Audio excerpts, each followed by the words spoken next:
achieve natin yun na mas mabilis or mas kaya is kailangan natin mag-interval running. A few moments later. Ay, isang ikot. Kasi ang sakit, tagaligan ako agad. Ang bag din, pasakit pala sa part mo. Okay. So, this is the day 2 of achieving sub 30 5 kilometer at isa sa mga natutunan ko is basically para mas ma-achieve natin yun na mas mabilis or mas kaya, kailangan natin mag-interval running. So, as a beginner, yung interval running is something na may specific kang bibilisan tapos mag-slow down, yung bilis ko, slow down ka, tapos may parang repetition ka or some like set. So, prompt tayo kay ChatGPT, ayan, papakita ko na lang. So, yan yung magiging gagawin natin at sana gumana siya para ma-achieve natin yung sub 35 kilometers, diba? Dito sa oval namin is yung isang ikot dito is 400 meters. So, exercise natin or yung workout, 100 meter na yun, isang ikot, tapos 200 meters na parang pull down.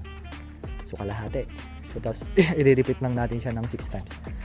Sana ito na kasing umikot muna bago ako mag-jog. So, ikot mo tayo ng isa, tapos 10 minutes na jog, and then we're gonna be doing the interval workout.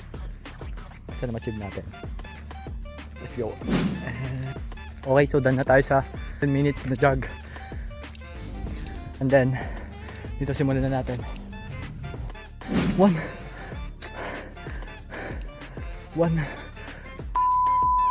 isang ikot. Kasi ang sakit, tagaligan ako agad. Ay, sorry, na tayo. Hirap man. Wala ko madali. Sumakit agad tagaliran ko. Isang repetition pa lang yun. Pero ang saya. Sakit agad. At yeah, 5 pa. Okay, palawan na yan. Hold down muna tayo. 200 meters ulit. 2 na yun. 4 pa. Kaya pa ba? First time mag-interval workout. Let's go. Grabe. Pangatlo. Sakit ng tagaliran ko. Tatali pa rin natin ang saya bago to interval workout. Tinungigan ko. Okay. 3 pa. Okay. Tapos na yung pang-4. 2 na lang. Kaya yan, 2 na lang. Let's go. 5 repetition na yan. Isa na lang. Ang hirap. First time ko mag-interval running. Pero last one. Kaya to. Let's go. So, 6. Appreciated ko kung magko-comment kayo kung ganun ba dapat yung pag-interval run. Dali-diretso lang yung Strava.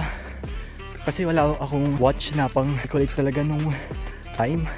Tinatakbo ko pero binibilisan ko as much as possible kung ano yung kaya ko. So ayan, yung pinaka-result natin sa interval training natin.